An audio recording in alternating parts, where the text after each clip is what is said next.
Buenos días con todos. Nosotros somos un grupo de 5 integrantes que vamos a hablar o a socializar el proyecto para el componente práctico experimental de realidad nacional. Como integrantes tenemos a la compañera Cristian, el compañero Alex, el compañero Pablo, mi compañera Magdalena y mi persona, Nayeli.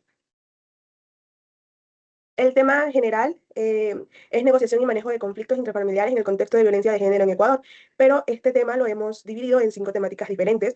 Va a comenzar mi compañera Cristian hablando de la primera. Bien, yo les voy a hablar sobre la violencia de género en Ecuador. El término violencia de género surgió a finales del siglo XX en el marco de los movimientos feministas y de derechos humanos. La violencia de género se define como cualquier acto de violencia física, psicológica, sexual o simbólica, ejercida contra una persona por su sexo o identidad de género con el fin de mantener relaciones de desigualdad y dominación.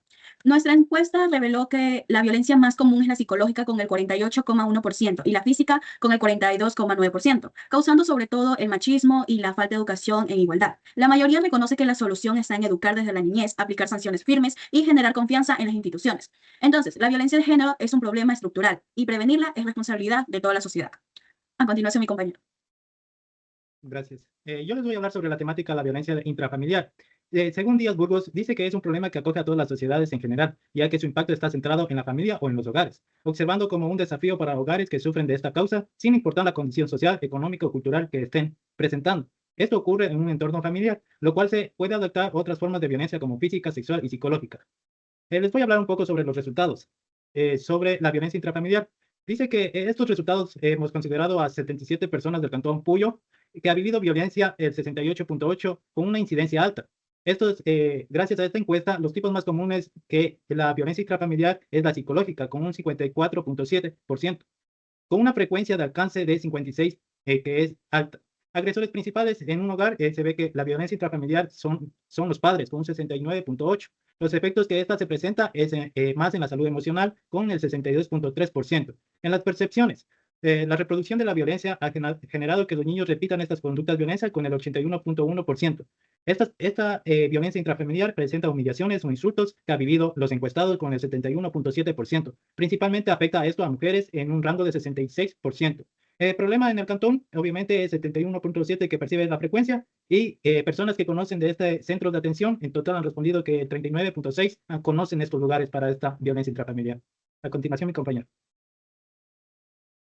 Pues bueno, a mí me tocó el tema o elegí el tema liderazgo y manejo de conflictos en el ámbito intrafamiliar. Pues para saber qué es esto, primero tenemos que ver qué significa cada cosa. Y pues según Tracy, el liderazgo familiar orienta una convivencia, pero puede generar tensiones o peleas.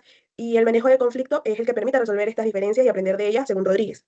Los conflictos pueden variar según el tipo de relación y crisis, según los investigadores de psicología y mente. Y técnicas como la escucha activa y el diálogo empático fortalecen los vínculos familiares, según Curto 2024. Tuvimos una encuesta de 77 personas en el Cantón Junín y los resultados evidencian que aunque la mayoría de las familias reconocen la importancia de un liderazgo parental y una comunicación abierta, en la práctica pues solamente se hace de forma ocasional.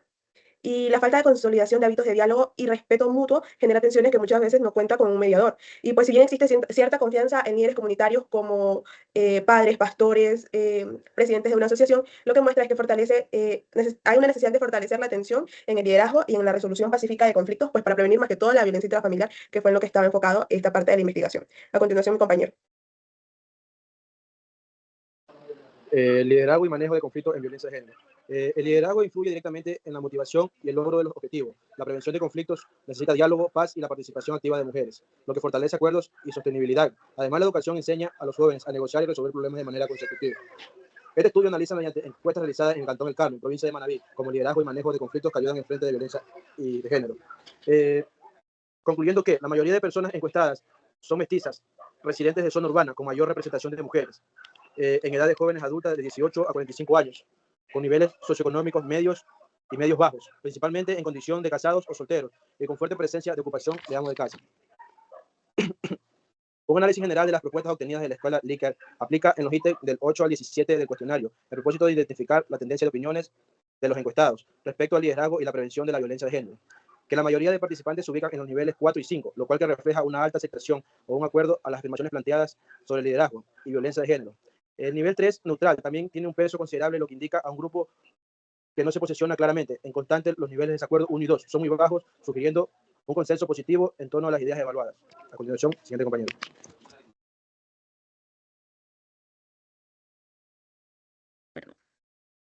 La negociación es una herramienta fundamental para resolver tensiones a través del diálogo, la cooperación y la búsqueda de beneficios mutuos. El manejo de conflictos busca transformar desacuerdos en oportunidades de aprendizaje y cohesión, aplicando comunicación empática y escucha activa.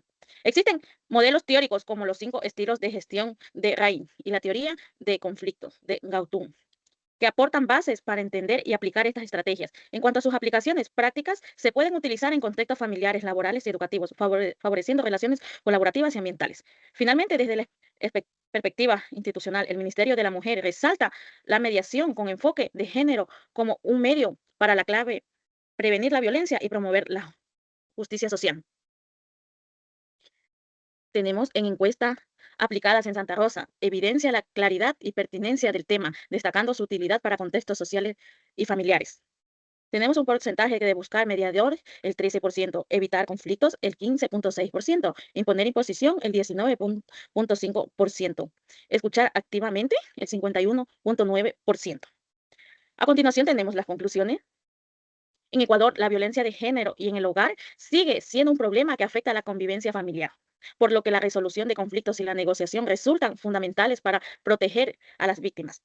La orientación debe centrarse en transformar las relaciones que pueden desiguales y promover un liderazgo con enfoque de género que fomente respeto y equidad.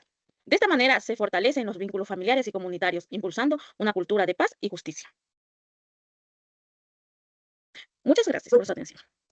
Muchas gracias por su atención. Esta fue la explicación y un resumen del tema que abordamos y de cómo lo abordamos. Muchas gracias.